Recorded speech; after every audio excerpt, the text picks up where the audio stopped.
10th online classes में एक बार आपका हार्दिक अभिनंदन है। मैं आपको 10th क्लास साइंस में फिजिक्स क्वेश्चन पढ़ा रहा था और फिजिक्स क्वेश्चन में सबसे पहले मैंने लाइट को समझाया था।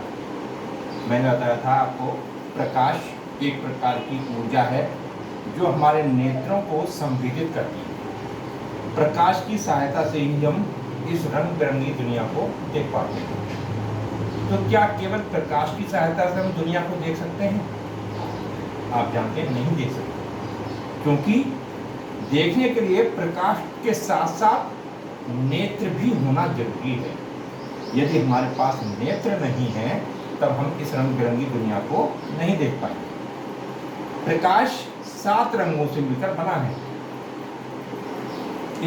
जब श्वेत प्रकाश प्रिज्म से होकर गुजरता है 7 अवयवी रंगों में टूट जाता है। इस घटना को हमने बताया था वर्ण विक्षेपण कहते हैं। प्रकाश का परावर्तन मैंने बताया था आपको।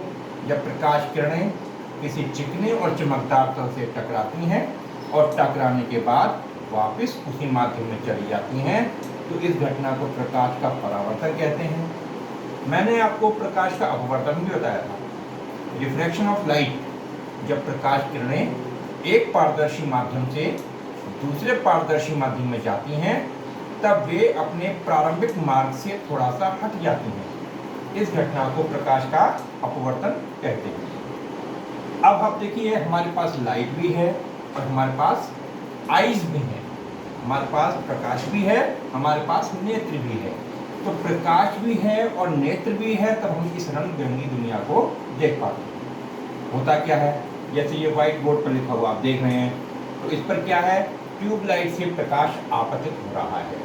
यहाँ पर प्रकाश आपतित हो रहा है और यहाँ से परावर्तित भी हो रहा है और परावर्तन के बाद ये हमारे नेत्र में प्रवेश कर रहा है।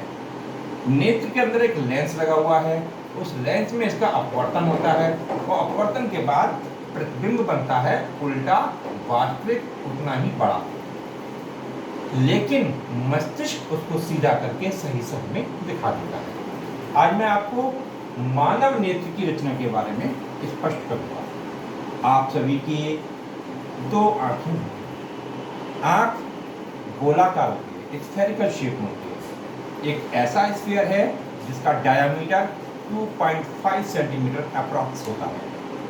हमारी आंख का जो गोला है जिसको आई बॉल बोलते हैं, नेत्र गोलक बोलते हैं, ये लगभग 2.5 सेंटीमीटर व्यास का एक गोला होता है। इसमें 3 लेयर्स होती हैं मेन।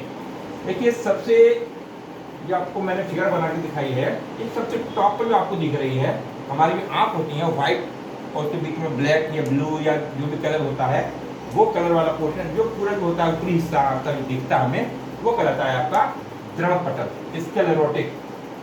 इसका जो मीडियम पॉइंट होता है उभरा हुआ, ये दिख रहा है उभरा हुआ, ये कहलाता है कॉर्निया।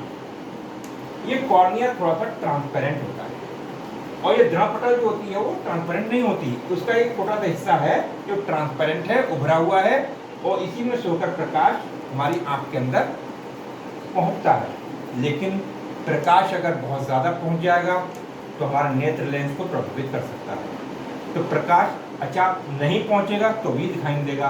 तो क्या है, इस लेयर के नीचे एक दूसरे लेयर होते हैं रक्तक पटल, कोराइड।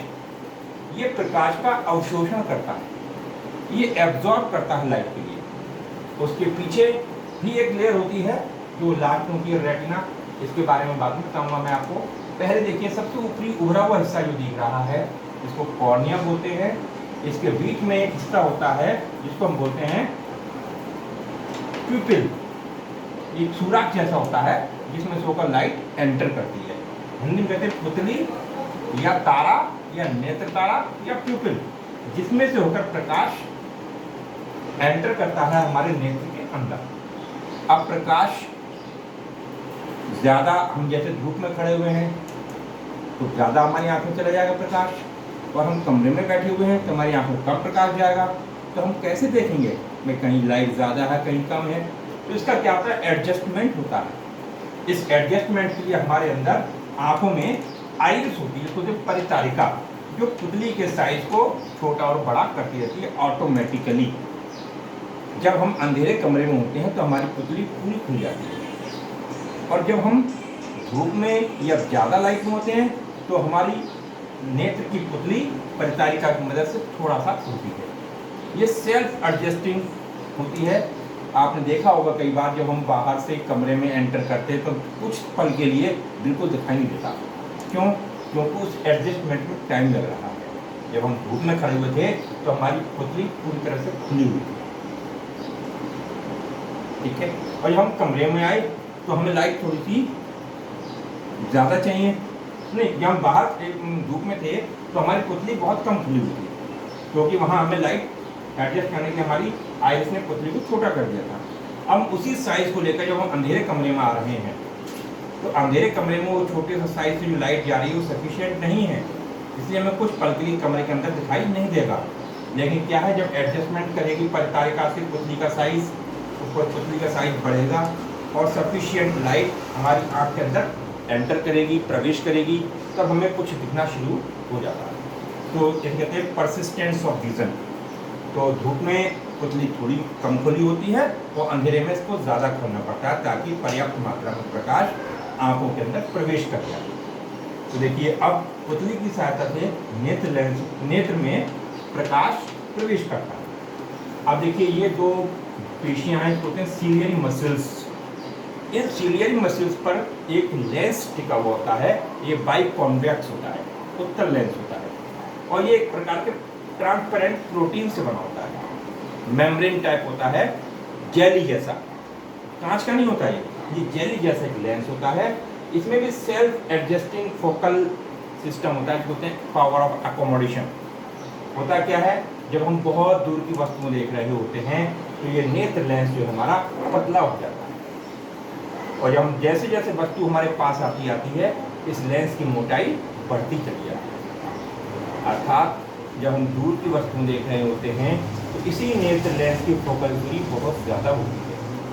जैसे जैसे वस्तु पास आती चली जाती है इसकी फोकल दूरी अपने आप कम होती चली जाती है, और इसकी भी एक लिमिट है, कितनी कम होगी कितनी ज़्यादा होगी। अगर हम उससे ज़्यादा बर्डन डालते हैं तो हमारी आंखों में दर्द होने लगता है, कहते हैं स्ट्रेन पड़ता है हमारी आंखों पर।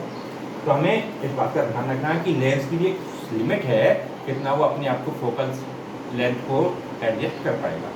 तो फोकल लेंथ को एडजस्ट करने की जो पावर होती है उसको कहते हैं पावर ऑफ अकोमोडेशन या नेत्र की समंजन क्षमता। तो ये नेत्र लेंस अपनी फोकल दूरी को अपने आप सीलियरी मसल्स की सहायता से एडजस्ट करता रहता है।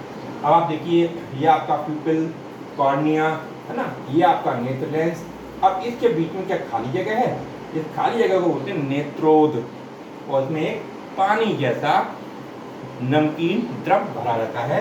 उस द्रव को हम कहते हैं ये क्या नाम है, कांचाब नहीं, जलीय द्रव, एक्वस ह्यूमर। यहाँ पर एक्वस ह्यूमर भरा रहता है।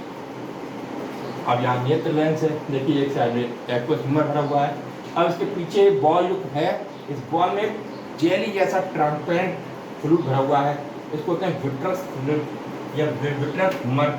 इसका नाम है आपका देखिए कांचाब द्रव। ये पूरी तरह ट्रांसपेरेंट होता है, ये भी ट्रांसपेरेंट होता है।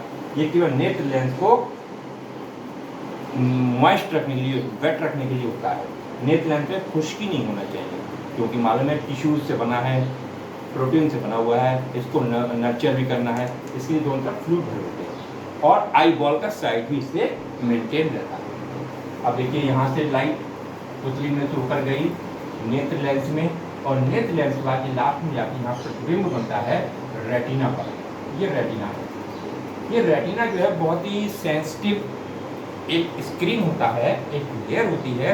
इसमें दो तरीके की सेल्स होती तो और भी तरीके हैं, दो मेन हैं, rod shaped and cone shaped. जो रॉड शेप्ड सेल्स हैं वो लाइट सेंसिटिव होती है। जो बेलनाकार कोशिकाएं हैं रेटिना की वो प्रकाश संवेदी होती हैं, और जो शंक्वाकार कोशिकाएं होती हैं वो रंग से संवेदित होती हैं। तो हमारे नेत्रों में रंग को संवेदित करने वाली और प्रकाश को संवेदित करने वाली दोनों प्रकार की कोशिकाएं रेटिना में बहुतायत में पाई जाती है। रेटिना पूरा बहुत ज़्यादा लाइट सेंसिटिव होता है। जैसे ही परावर्तन व अपवर्तन के उपरांत प्रकाश की किरणें लेंस की हमारे नेत्र के रेटिना पर जाकर मिलते हैं, वहाँ उसका उल्टा वास्तविक प्रतिबिंब बनता है। तो वैसे तो रेटिना ये पूरा है, इस रेटिना का एक निश्चित पॉइंट है जहाँ पर बना हुआ प्रतिबिंब बिल्कुल स्पष्ट बनता है।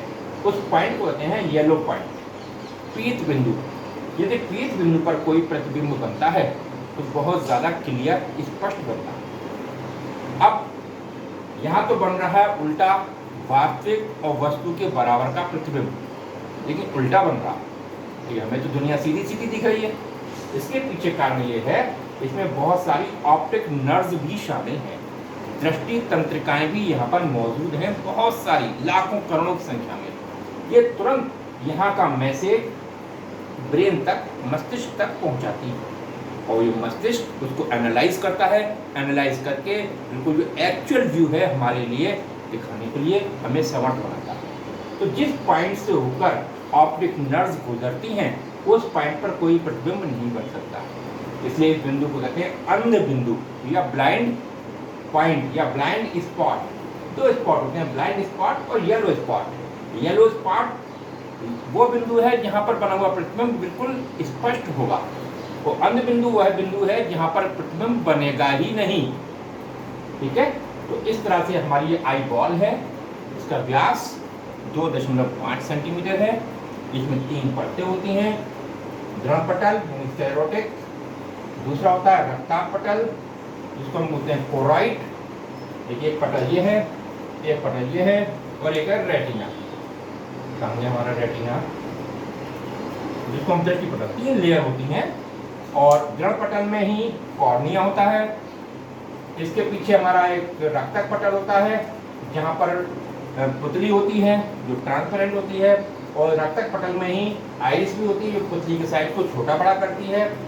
और उसके पीछे लेंस होता है, लेंस और पुतली के कॉर्निया के बीच में जो पोर्शन होता है इसको नेत्रोद बोलते हैं। इस नेत्रोद में एक द्रव भरा होता है पानी की तरह, उसको हम एक्वस ह्यूमर बोलते हैं। इसमें हल्का सा कुछ साल्ट भी होता है और ये नेत्र लेंस को नम करने के लिए भी होता है। और नेत्र लेंस के जस्ट पीछे एक जेली जैसा गाढ़ा द्रव भरा रहता है, इसको विट्रस ह्यूमर कहते हैं।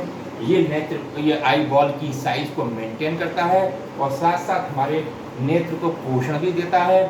इसके सबसे पीछे जो एक अति संवेदी जो लेयर है जिसको हम कहते हैं दृष्टि पटल या रेटिना, जहाँ पर वस्तु का प्रतिबिंब बनता है।